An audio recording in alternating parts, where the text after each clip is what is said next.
जय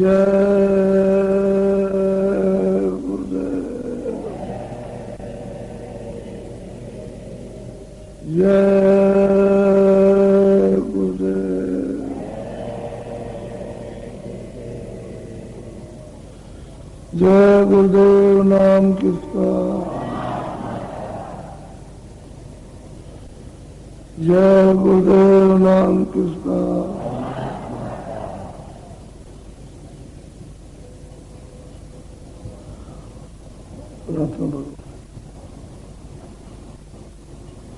न तू भजो गुरु का नाम,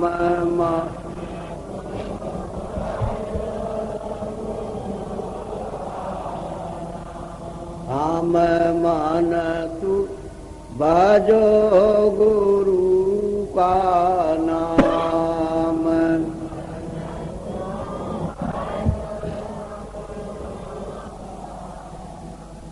दया मेरे से नर तन पायो,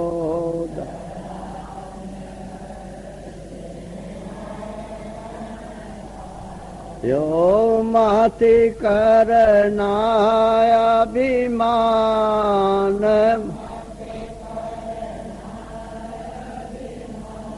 हन मन तू भजो गुरु का नाम।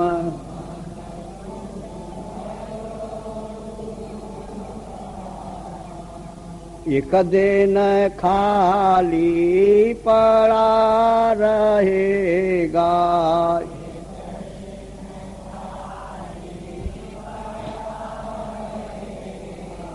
जाई बसे शमशान,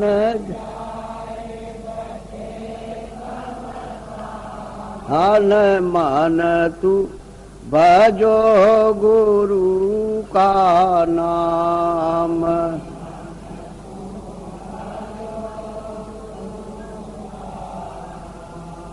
जो धन तुझको दिया गुरु ने,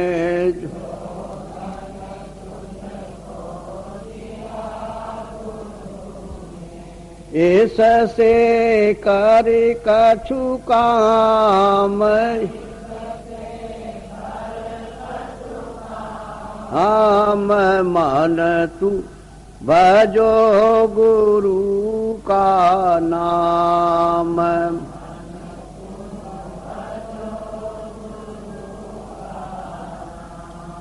अंत समय यों ही लौट जाएगा,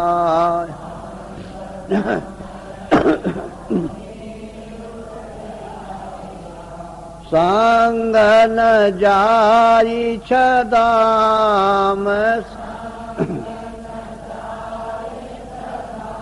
हम मन तू भजो गुरु का नाम।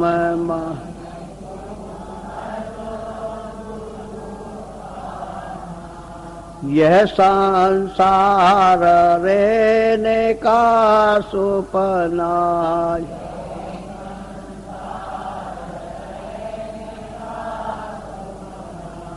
आई किया विश्राम,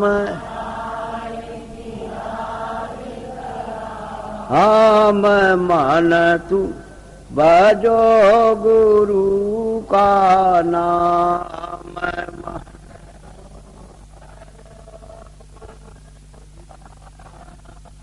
चार के संगी सब है,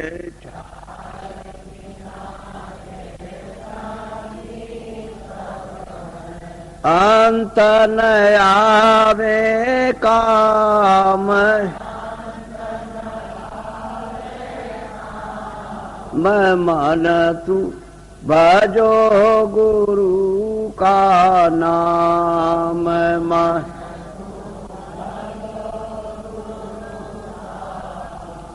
ताते चेते करो सतसंगते,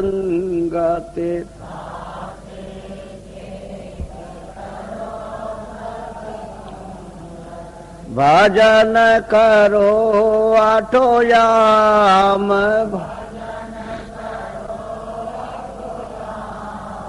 मान तू भजो गुरु का नाम।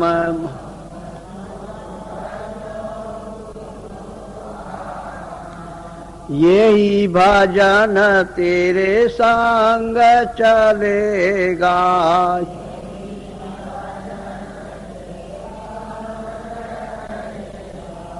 पावेगा राम।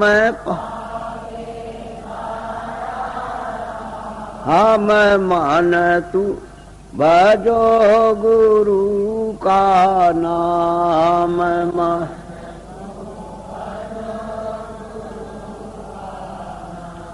दया मेरे सते गुरु से लेकर,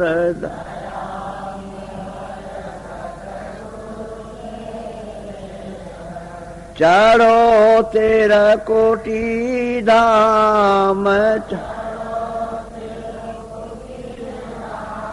मैं मान तू भजो गुरु का नाम।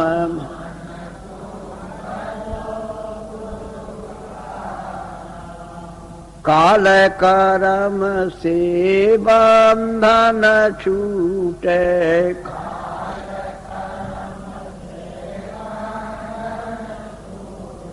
मेरे पुरुष सत्य नाम।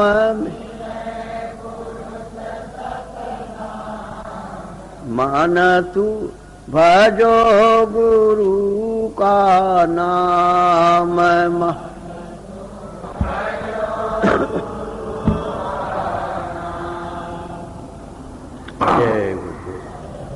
सही है कि संसार में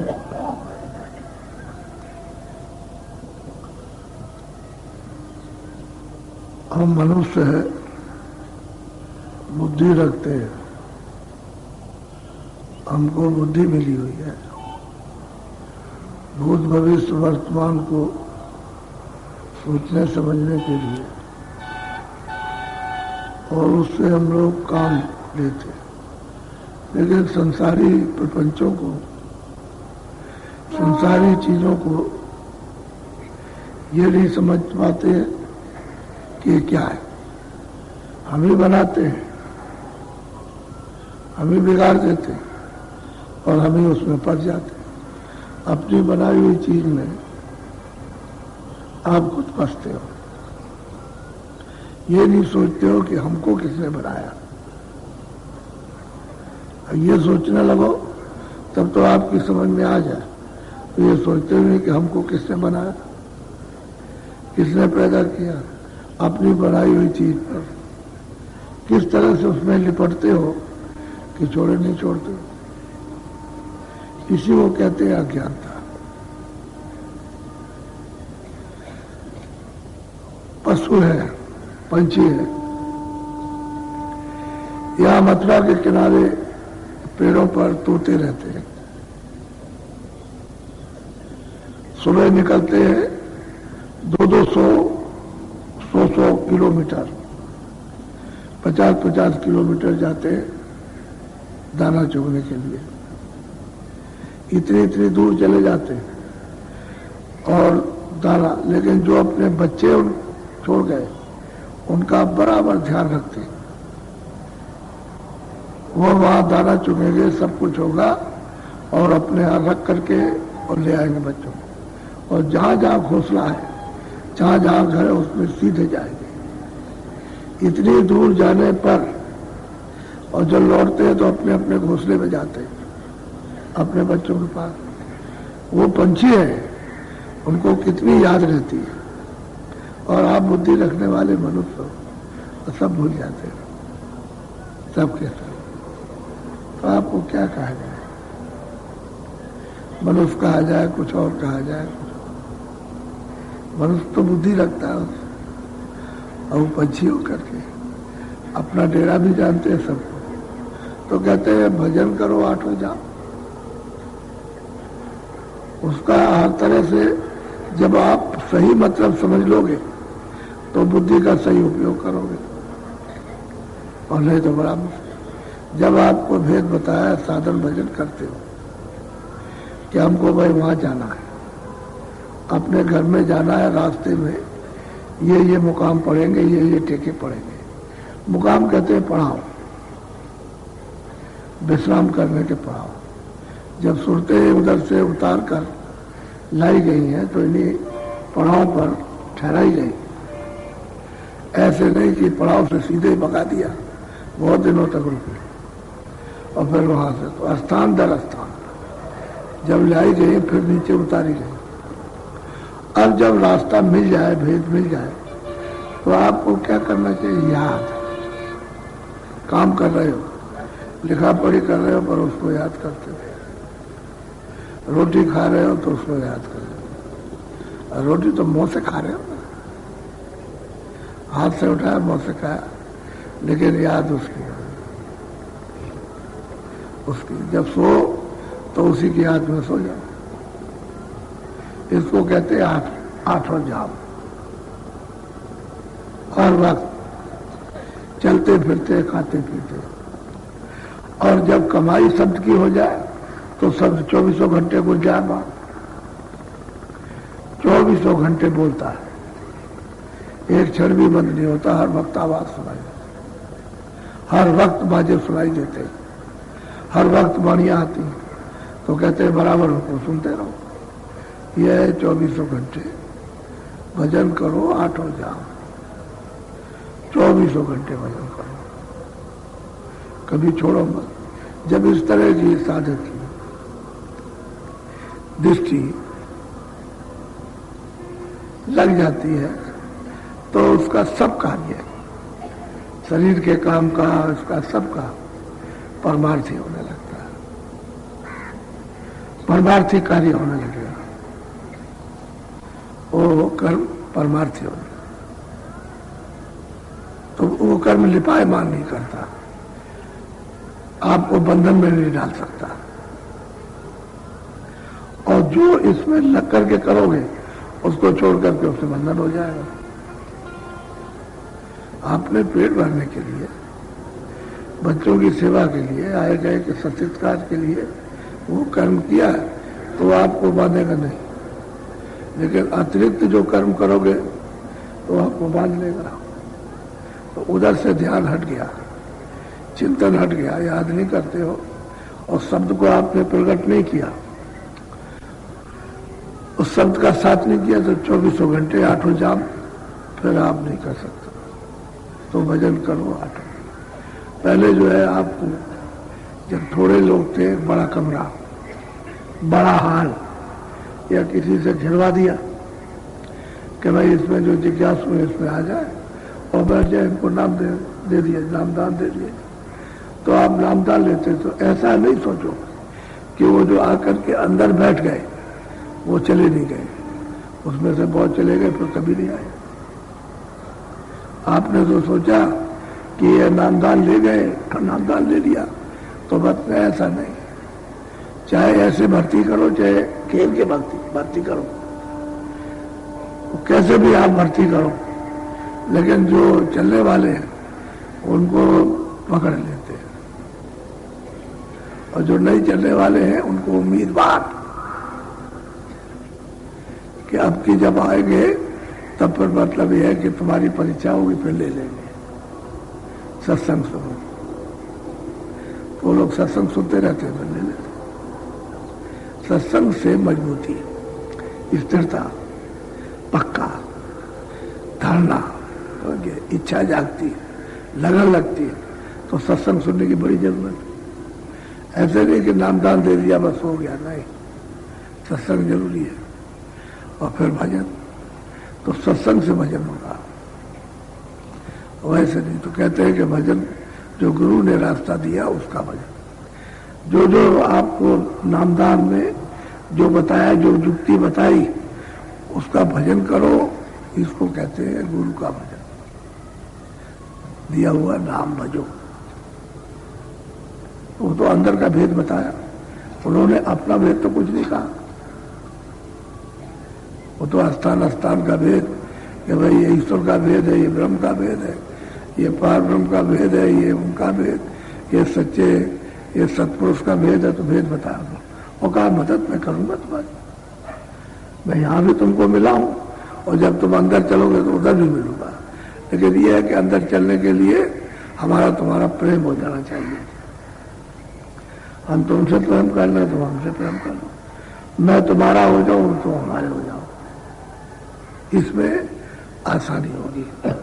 जब मित्र से प्राप्त प्रगाढ़ मित्रता हो जाती तो जिधर वो जाता उधर वो भी जाता। जिससे प्रेम किसी से भी हो उधर जाएगा तो वो भी उधर चला जाएगा। ऐसे ही महात्माओं से प्रेम कर, तो उनके साथ जाने में तकलीफ नहीं, उनको लेने में तकलीफ नहीं, उनको पकड़ने में तकलीफ नहीं। अब प्रेम नहीं है, ना आप उनके साथ जाओगे ना आपके साथ, ना आपको पकड़ेंगे और ना आप उनके साथ जाते। तो प्रेम, भजन करो, आठ हो जाओ। तो प्रेमी को फिर सत्संग जब सुनेगा तब फिर ये लगेगी। पहले उसकी समझ में क्या आएगा कि नामदान क्या कहते हैं, ये दुनियावी मंत्र थोड़ी है, कैसे मंत्र दे दिया तो ये मंत्र, ये नामदान है, आत्म धन का दान।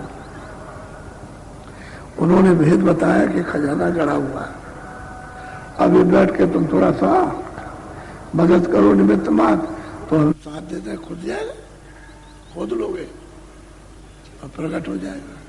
फिर साधक करता, उसमें वो गुरु मदद करते सहायता देते, तो फिर प्रकट हो जाता। अब घाट पर बैठ कर तो पूरी मदद करते, अगर खींचेगा नहीं तो सूरज चढ़ेगी नहीं, वो खिंचाई करते, वो शब्द में डाल करके खिंचवाते, तब ये सूरज चढ़ती है, नहीं तो ऐसे कैसे। और आप दिन रात बैठे रहो और गुरु की कृपा न हो तो इतना भी नहीं आएगा, कुछ नहीं सुन सकते। और घाट पर बैठा करके सुनाते हैं, क्योंकि तुम्हारे पास कर्म बहुत लगे हैं, बहुत कर्म बेशुमार, वो तुम उनको अपने आप धो नहीं सकते हो। तो गुरु की कार्रवाई समर्थ है, वो सब कुछ कर सकते हैं। कर्मनाश करने का किसी को भी अधिकार नहीं है, क्योंकि उसके परे वो जाते नहीं। तो जो उसके परे जाएगा वो कर्मनाश करेगा, उसके परे नहीं जाएगा तो कर्म कभी नहीं नाश हो सकता। तो जब हम शरीर में बंधे हुए पंचभौतिक में, तो सूरत इसमें फंसी है, अब इससे नहीं निकलती। कैसे निकलेगी? इसी में फंसी, और इसमें फंस गया। ये भी तो जड़ चीज है, इनमें फंस गए तो वहां से कैसे सिमटेगी?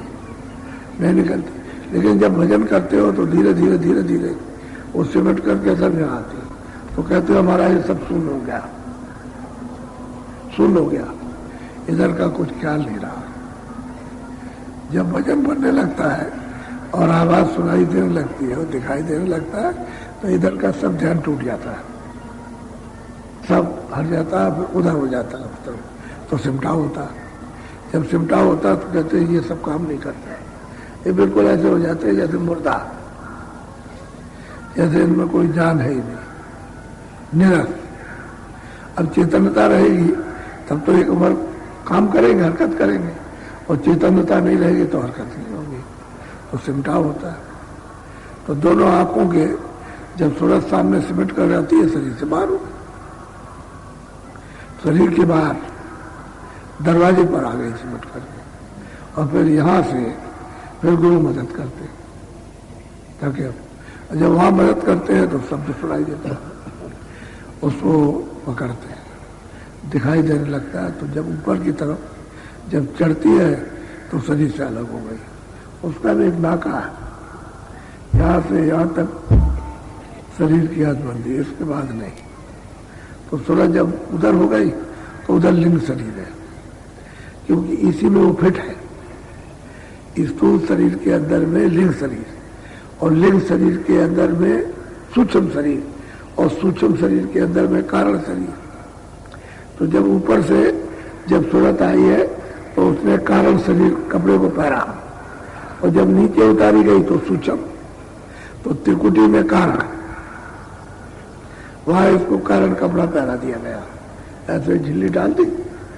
लेकिन कुछ ऐसा नहीं मालूम हुआ कि कोई उसके ऊपर पर्दा पड़ गया, बहुत बारीक पर्दा, जैसे चश्मा लगाइए तो दिखाई तो सब देता है, लेकिन सामने चश्मा लगा है, ऐसे ही पर्दा पड़ गया उसके ऊपर में कारण से। जब सहतल कमल में आई तो वहां सूक्ष्म कपड़ा डाल दिया, अब उससे थोड़ा सा मोटा, वो बहुत बारीक था, ये उससे थोड़ा सा बारीक तो ये भी है।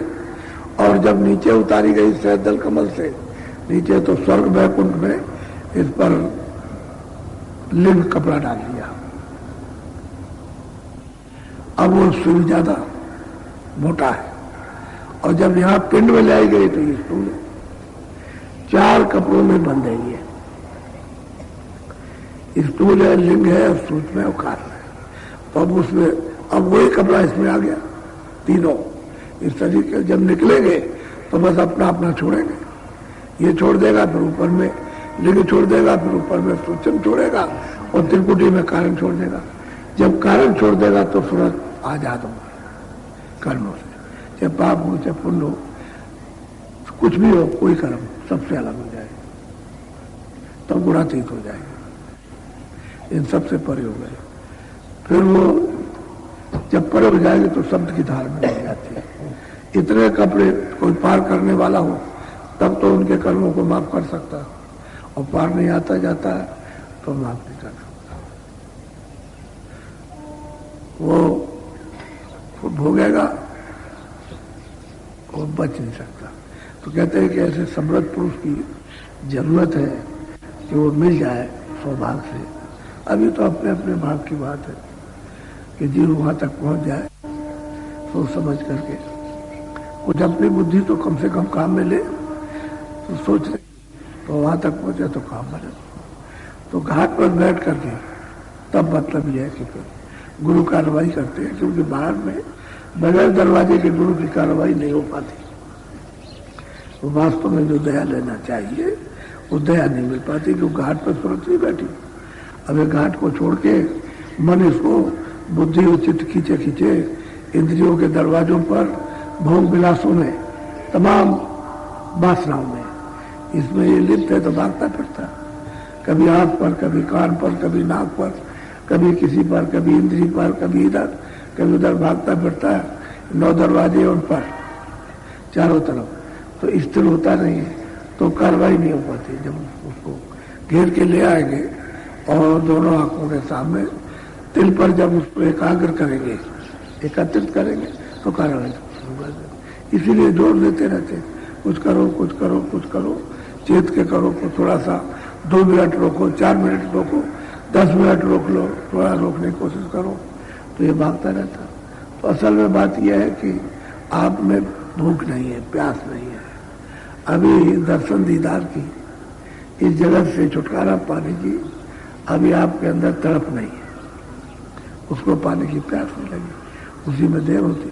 लेकिन सत्संग सुनते सुनते प्यास भी लग जाएगी, भूख भी लग जाएगी और तड़प भी आ जाएगी सत्संग बगैर बोलो। तो ये बात का ये ध्यान रखो कि उनके एक शब्द के कितने माने।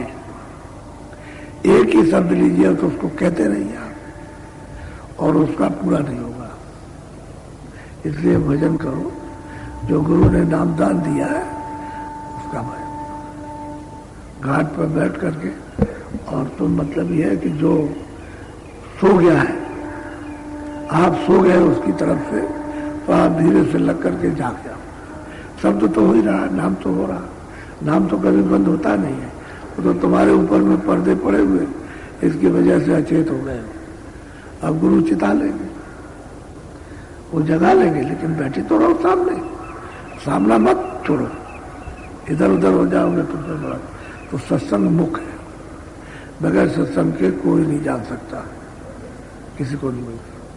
और सत्संग के साथ सेवा, सेवा के साथ भजन, बस ये सत्संग सेवा भजन, सत्संग सेवा भजन। बोलो। मिली नर देह यह तुमको बनाओ काज कछु अपना। कहते ये नरदेह जो आपको मिली है ये इसी लिए मिली है कि भवसागर से इस जीव को पार कर दो, इस सूरत को ले जाओ। दूसरा पार करने का कोई शरीर नहीं है। इस मृतलोक में सबसे महान और ऊंचा और अमोला 84 का ये पूरा चक्कर काटने के बाद ये मिलता है। जब तक पूरा चक्कर नहीं काट लोगे अपने अपने कर्मों का पूरा हिसाब, छोटे से छोटा बड़े से बड़ा, तब तक फिर नरदेही नहीं मिलेगी। तो इतना चक्कर काटने के बाद आपको नरदेही मिली, अब जगह पर आ गए तो कहते हैं इससे कुछ काम करो अपने लिए, यानी सूरत के लिए। तो सूरत तो चेतन है और जड़ तो है नहीं, और सूरत कोई मन नहीं है, कोई बुद्धि नहीं है, कोई चित्त नहीं है, कोई अहंकार नहीं। ये सब चीजें अपने अपने स्थान की हैं। ये मसाला है, ये हमको दिया गया काम के लिए, जैसे ये दिया गया काम के लिए ऐसे ही मसाला दे दिया गया। अब चेतनता से तो काम करता है लेकिन वैसे जड़ है, वैसे मन बुद्धि चित्त ये चेतन नहीं है, ये तत्व है जड़। लेकिन जहां ये चेतनता है वहां चेतन हो रहा, उस चेतनता तो इनका भंडार है। जब ऊपर से सूरत उतरेगी तो पहले तो अकेली आई है शब्द के साथ, जब उतरेगी तो साथ साथ जब कपड़ा पहनाया जाएगा तो ये दिया जाएगा। कपड़ा इसलिए पहनाया जाता है कि शब्द, स्पर्श, रूप, रस, गंध 5 चीजें, इसका बोझ शुरू हो गया। शब्द का बोझ, स्पर्श का बोझ, स्पर्श कर दिया, रूप का रूप दिखाई दे रहा, सुगंधी है और रस है, मिठास, इन सब चीजों का बोध होने लगता है। ये चीजें मिली। जब नीचे कपड़ा, इसको और नीचे उतार करके कपड़ा पहना गया तो इसके साथ में मन, बुद्धि और चित्त और अहंकार 4 और लगा दिए। इसी के साथ शब्द, स्पर्श, रूप, रस, गंध और मन, बुद्धि, चित्त और अहंकार, ये हो गए 9। अब यहाँ सूक्ष्म शरीर 9 तत्वों का हो गया, पहले 5 का था। और फिर और जब नीचे उतारा स्वर्ग बैठुन में तो लिंग शरीर 17 तत्वों का। उसके साथ क्या किया, 10 इंद्रिया और मन, बुद्धि, चित्त और अहंकार 10 4 चल गए। और रजोगुण, तमोगुण, तमोगुण ये 17 तत्वों का ये लिंग शरीर है।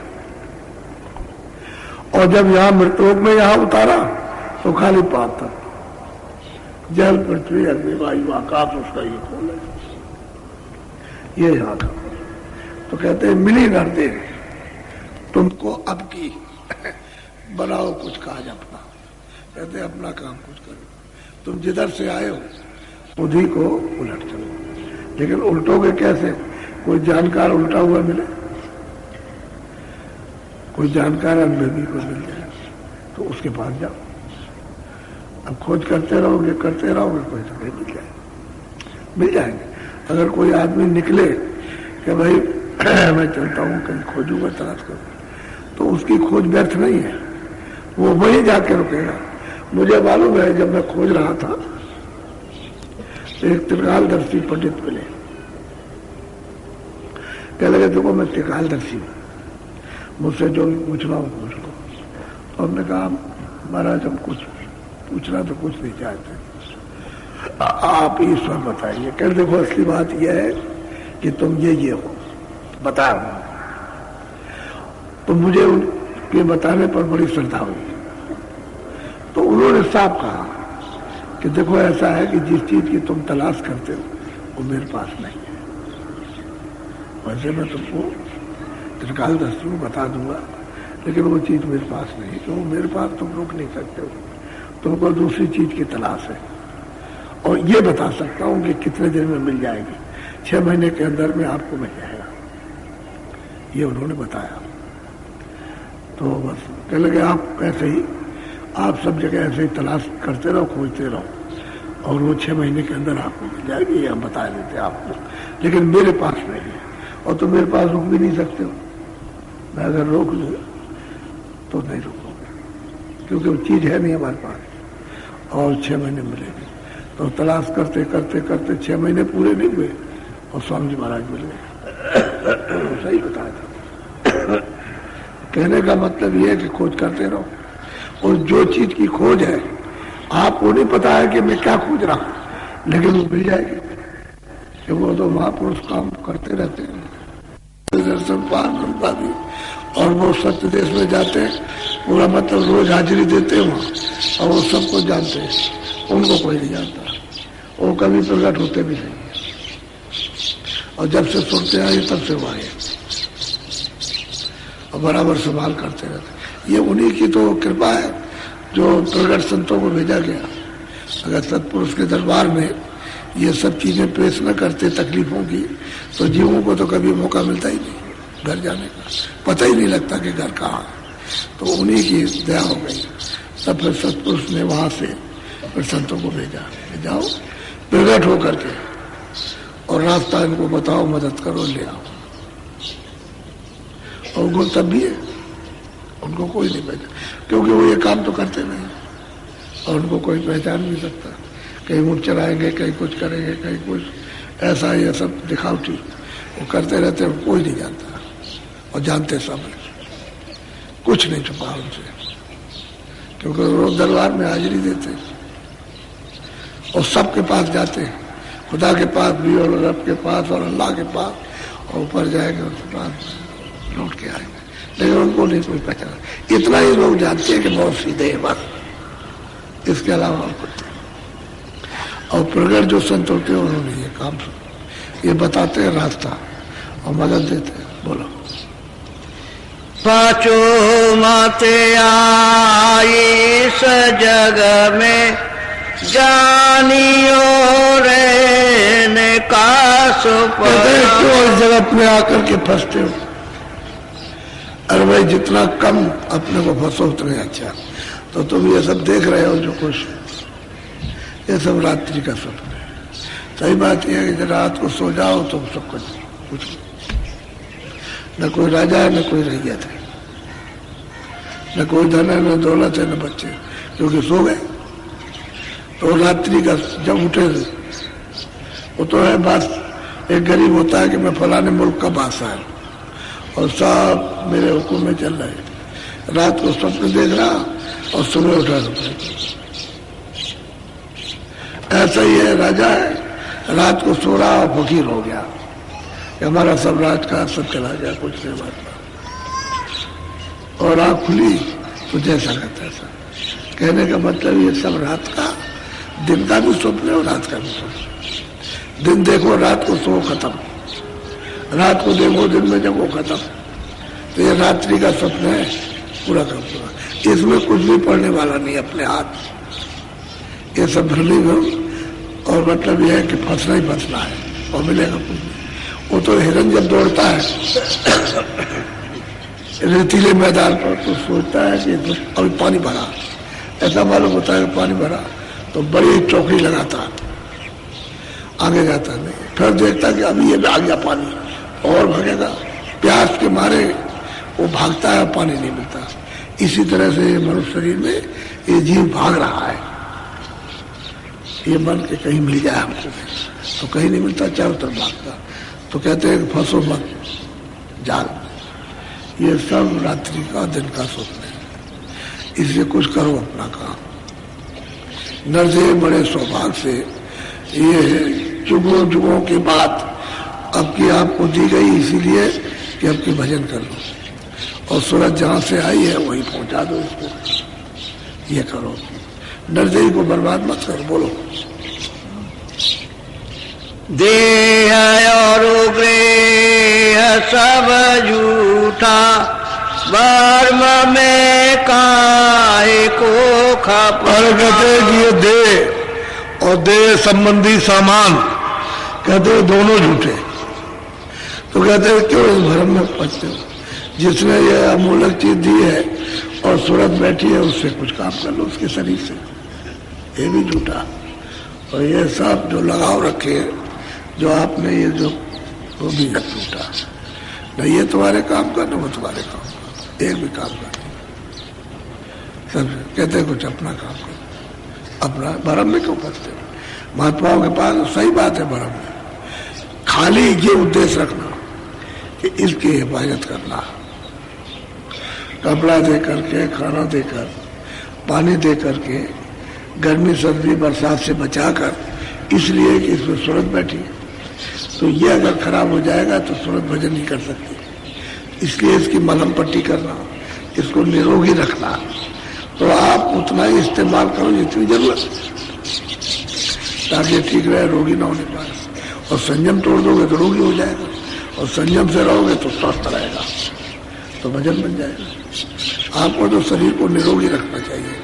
तो महात्मा कहते हैं कि भाई इतना काम करो कि ये ठीक ठाक रहे, इससे भजन हो जाए। और जैसे भजन बन जाए, आपका अपना भजन बन जाए, तो उसका शरीर उसका फिर आपको कोई तकलीफ नहीं। जीवत में तक हो रहा हो, जीते मर जाओ। यानी जब मौत आएगी तब बहुत तकलीफ होगी, तो कहते तुम पहले उसका शरीर छोड़ दो, पहले ही। तो सूरत को जब ऊपर चढ़ा दोगे, शब्द के साथ मिलकर के ऊपर चढ़ेगी, तो अपना शरीर छूट जाएगा। वो तो ठीक वही अवस्था हो जाती है जैसे मौत की। फिर ये मौत व्याप्ति थी, इसकी कोई पीड़ा नहीं होती, क्योंकि वो शब्द को पकड़े रहती है, और जैसे समय आया शब्द पलटे, सट के निकल गई, फिर देखने लगती। कहते हैं क्यों भरम में फंसते हैं? ये सब भरम है, धोखा। भरम कहते हैं धोखा। संदेह हो जाए ना तो लुकमान हकीम भी दूर नहीं कर सकता, शंका नहीं कोई दूर करेगा। तो शंका हो जाती घर घर में, पति पत्नी में लड़ाई हो जाए, पिता पुत्र में लड़ाई हो जाए, मित्र मित्र में लड़ाई हो, भाई भाई में, राजा रैयत लड़ जाए। शंका बड़ी खराब थी, अति दुखदायी। तो कहते शंका क्यों करते हो? शंका मत। सच्चा रास्ता सही, तो उसमें शंका क्या करना? अबे मिली कर दे तुमको, अभी मनुष्य शरीर मिल गया, ये भी झूठा है, सब सामान झूठा, क्योंकि सामान तो इसने बनाया, तो बनाने वाला ही झूठा, तो सामान झूठा नहीं होगा। जब यही नाश हो जाएगा तो सब नाश हो जाएगा। जीते जीते ये शरीर बनाएगा, सब नाश। आखिर पंच भौतिक है, 5 तत्वों की जल पृथ्वी अग्नि वायु आकाश, इसको मिला करके बनाया, सब खराब हो जाएगा। वो तो एक सब चीज की एक आवाज होती है। बोलो। जीव सब लोभ में भूले, काल से कोई नहीं बचना। क्या करें जब तक महात्मा न मिले? तो जीव सब लोभ में भूले हुए, मोह में। अब यह है कि वो लोभ और मोह के कारण कर्म करते हो, उसी का तो उन्होंने अधिकार आपको दिया। तभी तो मतलब ये है कि नहीं समझ पाते हो। अगर वो कराता हो, करता होता, तो आप क्यों भोगते? आप खुद अपनी इच्छा से करते हो, एक कर्म बन जाता है अच्छा बुरा, तो फिर आप तो भोगते हो। तो जीव सब लोग में भूले, इसलिए कहां से कोई, यानी मौत के जाल से और 4 खानों से, नरकों से कोई बच नहीं सकता। सबको जाना, बचेगा कोई नहीं, एक तरफ से चले जा रहे हैं। बोलो। नहीं कोई राह बचने की, जले सब नरक की आगे। कहते हैं कोई रास्ता बचने का नहीं है, और कहते हैं सब जा करके नरक, वो सीधे माने जाए। जब ऐसे 5 पांडव,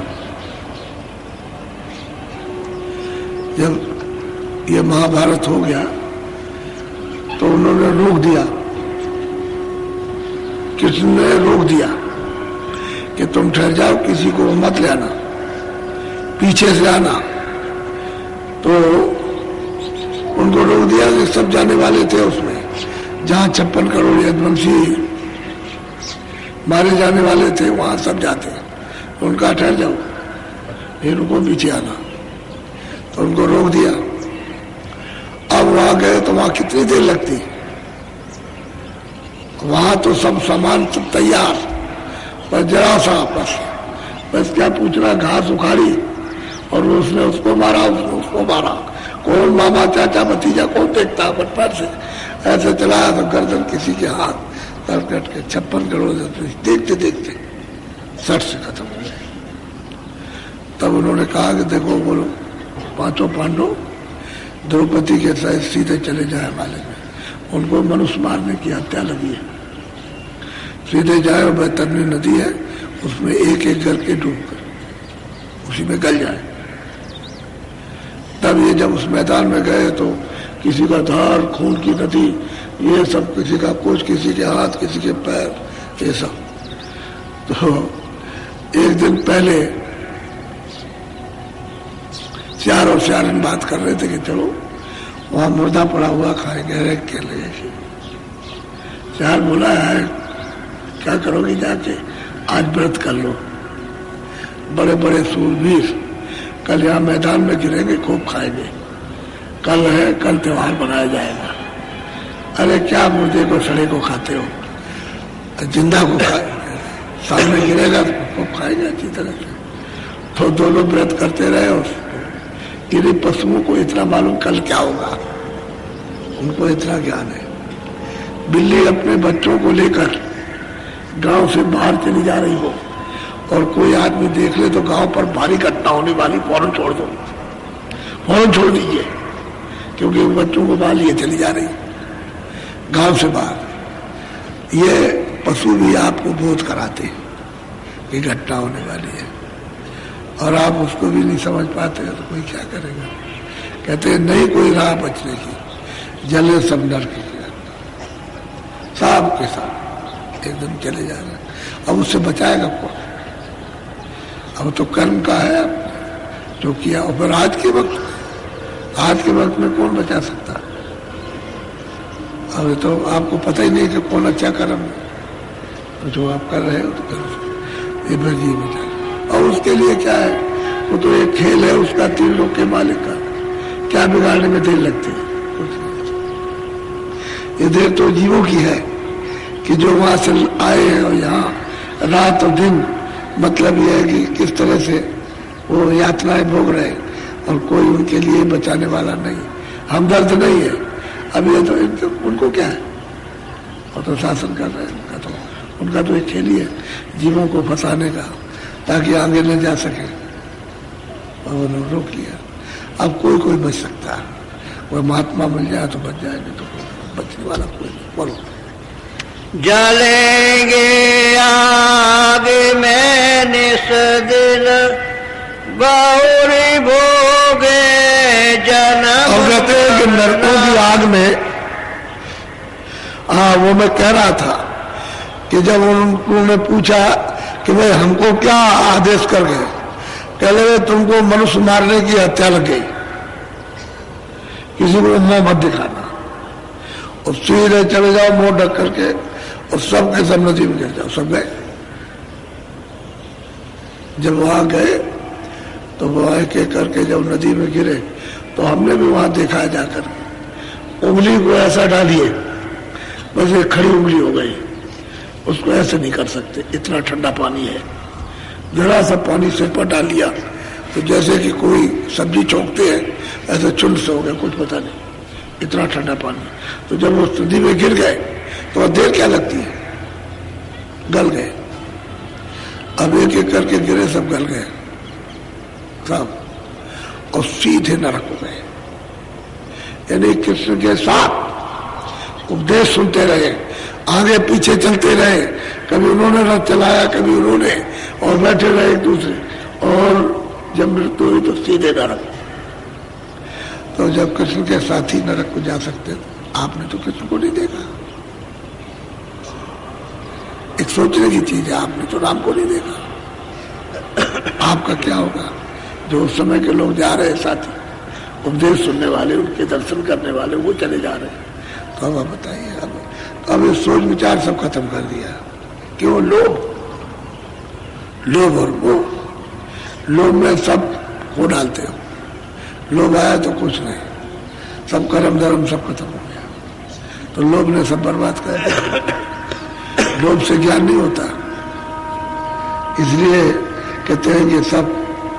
और फिर जब नलकों से निकलेंगे तो जन्म हो गए, कहते हैं जन्म और मरना, फिर 4 खानों में ये पशु पंछी कीड़ों की योनि में डाल करके जन्म मरो जन्म मरो। ये कहते हैं कि ये दशा जीव की। कहते हैं मिली नरदे कुछ अपना अब की काम कर लो, नहीं करोगे तो ये दशा होगी।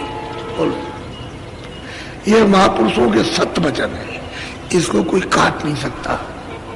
सत्य है, कटु सत्य है, इसमें हेर फेर नहीं। बोलो, भटकते वे फिरे खानी, नहीं कुछ ठीक उन लगा। अब कहते हैं खान खान, यानी पशु खान नहीं, पंछी खान में, कीड़ों की खान में। कहते हैं कि भटकते। अस्थावर खान, उसमें कहते हैं कहीं भी भटकते फिरते जलते मरते कटते, मतलब कहीं ठीक नहीं लगे, कहीं ठिकाना लगने वाला उनका है ही नहीं कि कोई उनको बचाए। अब ये सब कर्म भोगने के बाद तब यह दर्द ही मिली है, इतना दुख उठाने के बाद। और अभी फिर वही कर्म करने लगे, वही जाने का, वही फिर करने लगे, वही लौटने का। अभी वो करके आए, रो रो करके आए हो, अब फिर वही शुरू कर दिया मजा लेने के लिए। कितने दिन का मजा, खाली आदत पड़ी हुई है और कुछ मजा तो है ही नहीं। अगर मजा मिल जाए तो फिर क्या बात है, तो फिर मजा मिल गया। ये तो आदत है, एक स्वभाव पड़ा हुआ। वो मुसलमान कहते हैं, हमने उनसे कहा, हमने भाई ये तो मुर्दा है, ये क्या करते हैं? कह रहे क्या बताया जाए, हकीकत आप कह रहे हैं लेकिन जायका है, जाए। तो मैंने कहा इसमें जायके में तो तुम फंस जाओगे। फिर तुमने खुदा को देखा? कह रहे खुदा को नहीं देखा। हमने क्या बार नमाज पढ़ी? कितने बार पढ़ते हो? कि नमाज तो हम पढ़ते रहे, वैसे तो कभी झलक आए, क्या झलक करनी। तो मैंने कहा ये जो काम करते इसमें खुदा की रूहें नहीं है। कहते हैं रूहों पर रहम करो, खुदा कहता है रूहों पर रहम करो, जीवों पर दया करो। तो ये क्या करते हो? हमने क्या ऐसा लिखा हुआ उसमें कि रूहों को इस तरह से तुम सताओ? तो कहने का मतलब यह है कि सब चले जा रहे हैं, सब के सब एक तरफ से जले गए नरक के। और नरकों की तकलीफ, वहां की यातनाएं एक बात की है, करोड़ करोड़ बात की यातनाएं। किस तरह से चिल्लाते हैं, सड़ाए जाते हैं, काटे जाते हैं, जलाए जा रहे हैं, किस तरह से। और वहां देखा महात्मा महापुरुषों ने जब देखा तभी तो उन्होंने कहा अगर वो नरक ना होते, दोजख ना होते तो कहते क्यों? 4 खाने अलग हैं और ये नरक मतलब दोजख अलग है, तो उसमें जीवों को क्या क्या यातना है तो देख करके ही बताते हैं, ऐसे नहीं बताते। बोलो, दया करे संत और सत्य गुरु, बतावे नाम का जप। कहते हैं कि जो दया करते हैं, जो गुप्त संत है वो भी दया करते हैं और जो प्रगट मिल जाते हैं वो दया करते हैं। कहते हैं फिर कहते हैं जब प्रगट मिलेंगे तो नाम का कहते हैं कि भजना, नाम का भजना, भजन करना, वो आपको बताएंगे। तो कहते हैं नरदेह भजन के लिए मिली है, अब ये कर लो, कपड़े भी पहन लो, खाना भी खा लो, देख भी लो, ये सब कुछ है, बच्चे भी पैदा कर लो, सेवा भी कर लो, ये सब कर लो। लेकिन अपना क्यों समझते हो? न तुम इनके और न ये तुम्हारे। सेवा के लिए दिया गया तो एक दूसरे की सेवा प्रेम से करो। अतिथि आ जाता है तो सेवा नहीं करते, सेवा अतिथि की सेवा, लेकिन वो जानता है कि थोड़ी देर के बाद चले जाएंगे, ऐसी सेवा कर दो। वो 2 घंटे का मेहमान, कोई 4 दिन का मेहमान, कोई महीने का मेहमान, और वो 10 बरस का मेहमान, कोई 20 बरस का, सेवा कर दीजिए। अपना क्यों समझते हो कि ये मेरा सेवा? आपको जिम्मेदारी दी है, सेवा कीजिए आप। तो जो सेवा करते हैं वो उनका मन उसमें लगता है, सेवा कर देते हैं। तो महात्मा को ऐसा थोड़ी कि सेवा नहीं करते, सेवा करते, देखो उसमें मन तो नहीं देते, तो सेवा करो आप, ऐसा रहना चाहिए। बोलो।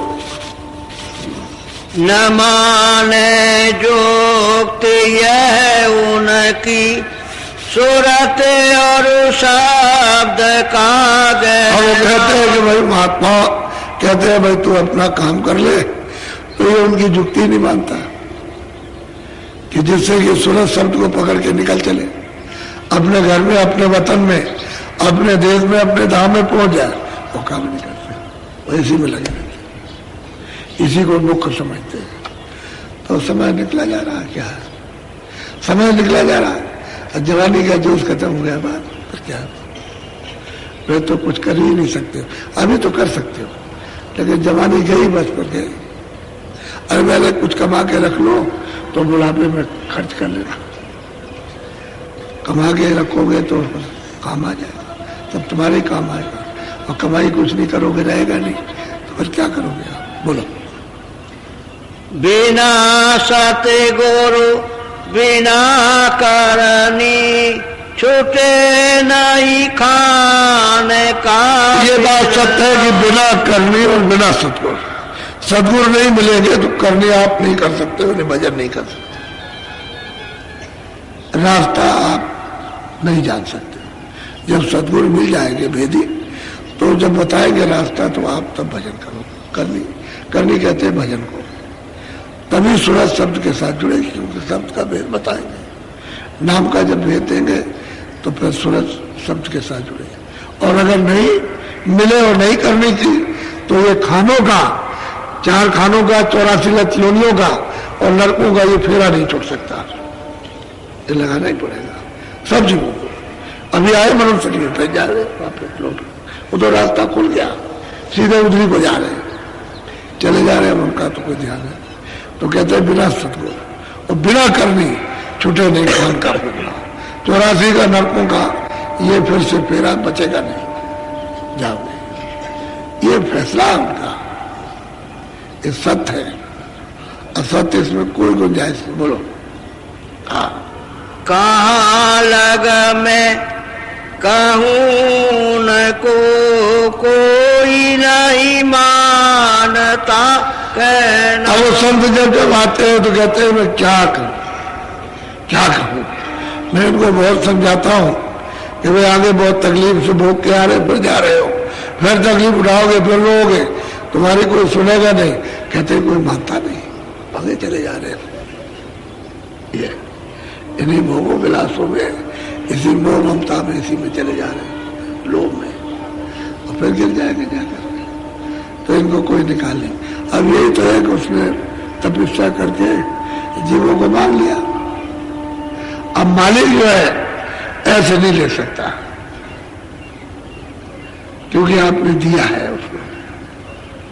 जब आपने दे दिया, ऐसे नहीं ले सकते। भाई इतना तो बस इतना ही है कि आप उनसे प्रेम कर लो, बस उनको मान लो, पर इतने में काम कर देंगे। और आप उनको नहीं मानोगे तो फिर नहीं। बस केवल एक ही रास्ता रखा वापस जाने का, प्रेम। और महापुरुषों से प्रेम कर लो तो आपको ले चले। फिर उसमें कोई किसी तरह की जबरदस्ती जुल्म जोड़ ये नहीं है, बस प्रेम कर लीजिए। और ये उसने भी कहा कि तुम भजन कर सकते हो, मैं रोकूंगा नहीं, लेकिन मेरे देश का जो नियम बिगाड़ोगे आप, तो मैं उसकी सजा दूंगा। मैंने 4 खाने, जेल खाने बनाए, बड़े बड़े कठिन कारागार, उसमें बंद करूंगा, सजा दूंगा। और नहीं तो तुम भजन कर लो, नहीं हम नहीं रोकेंगे उसको। और महापुरुष कहते हैं तुम प्रेम कर लो। तो कहते हैं कि जब तक सदगुरु नहीं मिलेंगे तब तक खान का ये फिरना नहीं फेरा छूटेगा नहीं। वो अगर मिल जाए तो छूट सकता, क्योंकि सूरत को शब्द के साथ जोड़ देंगे, और जुड़ेगी तो फेरा टूट जाएगा। फिर फेरा नहीं करना है 4 खानों का, 84 लक्ष्यों और नरकों का, और बिना उनके मिले काम बनेगा नहीं। बोलो। हुए मन मुख फिरे दुख में, वचन गुरु का नहीं कहते हैं मनमुख, यानी बच्चों को नहीं सुनते हैं, मनमुख हुए। और भोगों में रत है, और बस ऐसे भटकते वो है दुखी, रोते हैं, चिल्लाते हैं कि बड़ी तकलीफ है। यहाँ तमाम लोग आते हैं, सीधा सर्टिफिकेट मांगते हैं। अच्छा जवान से कह दीजिए कि अब ठीक हो जाएंगे। अरे भाई क्यों, कुछ करनी करो, थोड़ा बहुत तो कुछ करो ना। और सीधे आकर के सर्टिफिकेट दे दिया, लिख करके बस कह दीजिए सीधा सीधा। आप सुनिए तो आज ताज्जुब होगा आपको कि इनको किसने बता दिया। सीधा चले आते एकदम से, सीधा यही कहते हैं कि आप कह दीजिए कि हम अच्छे हो जाएंगे, ये हो जाएगा, वो हो जाएगा, बस ये सर्टिफिकेट पहले मांगेंगे, सत्संग भी सुनेंगे, काम वही करेंगे जाने। तो कहते हैं बहुत समझाता हूँ लेकिन वचन नहीं मानते, और लौट लौट करके वही रास्ता पकड़ते, जहां से लौट करके आए रो रो करके वही रास्ता पकड़ लिया, फिर चले जाएंगे। कहते हैं वचन गुरु का मनमुख हो गए, मनमुखी। अरे मनमुखी है, मालिक को ना याद करें, घट में बैठा हुआ दरवाजे पर और उसको ना पाए तब मनमुखी है। और क्या है, रास्ता दरवाजा छोड़ करके भगे चले जा रहे। फिर इतने बड़े किले का दरवाजा मिलेगा कैसे?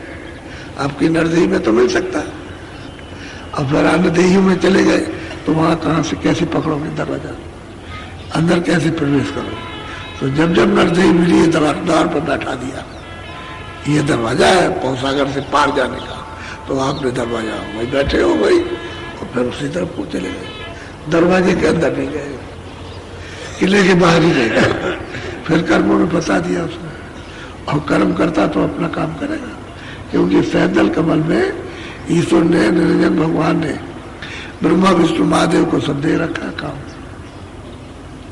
ये उत्पत्ति प्रलय और पालन। तो ब्रह्मा का काम उत्पत्ति का है, विष्णु का काम पालन का, शिव का संहार का, वो बराबर करते रहते हैं। इन्हीं को इनसे कह दिया है आद्या मां शक्ति के ये मेरा भेद न जान सके, कि अगर वो जान जाए, उनका भेद जान जाए तो काम छोड़ देंगे। तो कहते हैं मेरे पास कभी ना आने पाए। और 33 करोड़ देवता, 10 करोड़ शंभु, 9 करोड़ दुर्गा, ये सब उनके गण लोग काम करते रहते, और जीवों को पता ही नहीं किस तरह से काम होता है। बोलो।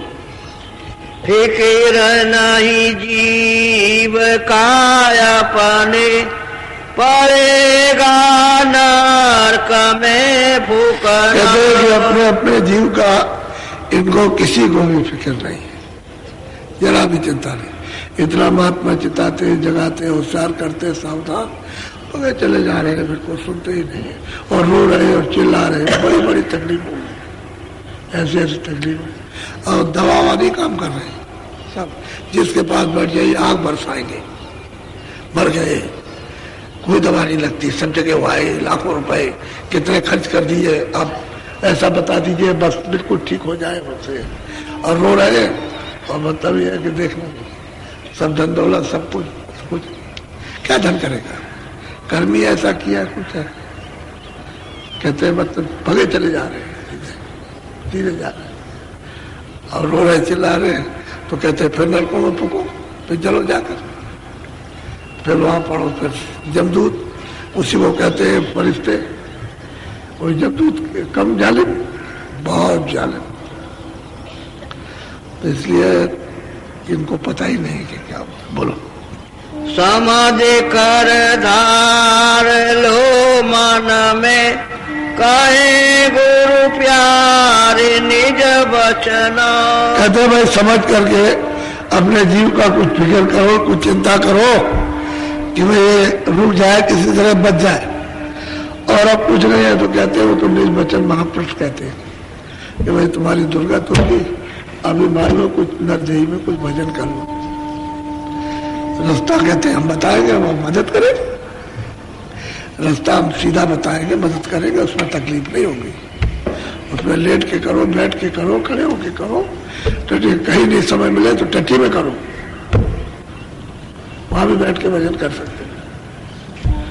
क्योंकि आप कहते हैं मुझे समय नहीं मिलता है तो वहीं बैठ जाना, तो टट्टी भी करना, भजन भी करना, दोनों काम हर वक्त मतलब हर जगह कर सकते हैं। लेकिन करने वाला हो तब तो कर लेगा, अब जैसे करना ही नहीं है, आराम होते हुए भी ना करें तो कहते हैं अपनी जीव की तो फिक्र करो। और वहां पर तो तुम्हारे हित के लिए सच्ची बात कह रहे हैं, उनको क्या है फिर मतलब लगाओ तुम्हारे हित के लिए, तुम बचो।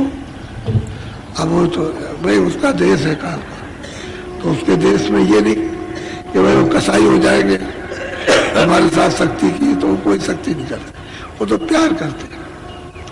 और प्यार में आप फंस जाइए तो निकाले जाएंगे, नहीं तो मनमुख मत कहो, कुछ आदेश को समझो। तुम्हारे हित के लिए कहा जाए ये मत करो, ये खराब काम है, इससे दुख होगा, तकलीफ होगी, पीड़ा होगा, रोगी होगे, मतलब यह है कि अंधे हो जाओगे, बहरे हो जाओगे, और ये अच्छा कर्म है, इससे तुम आराम पाओगे। तो वो काम करो जिससे आराम मिले। अब वही करोगे जिससे दुख मिलेगा, तो फिर कैसे, फिर आत्म कल्याण कैसे होगा, वो तो बहुत दूर है। अब वो तो दोनों कर्मों को छोड़ना, यानी पाप को भी छोड़ना, उनको बुरे अच्छे को सबको, तब तो जीवात्मा यहाँ से पास चलेगी। वो उनके पास सामान है, अपना सामान दे करके तुमको साफ कर देंगे और निकाल लेंगे तुमको। तो हर तरह से महात्माओं ने जीवों को संभालने की कोशिश की, जब जब आए तब तक, लेकिन जीव ऐसे रहे कि बस फंस गए इसी में, मोह ममता लोभ में। ये तो लोभ सकल व्याधियों का मूल, यानी लोभ जो मोह सब व्याधियों का मूल है, यानी दुखों का कारण, खजाना है। और जिसमें ये आ गया और रोता ही रहता है, कभी प्रसन्न नहीं होता, रोते रहते, पहले भी रोते रहे अभी, और जाते वक्त भी रोते चले गए। तो कुछ थोड़ा भजन करो।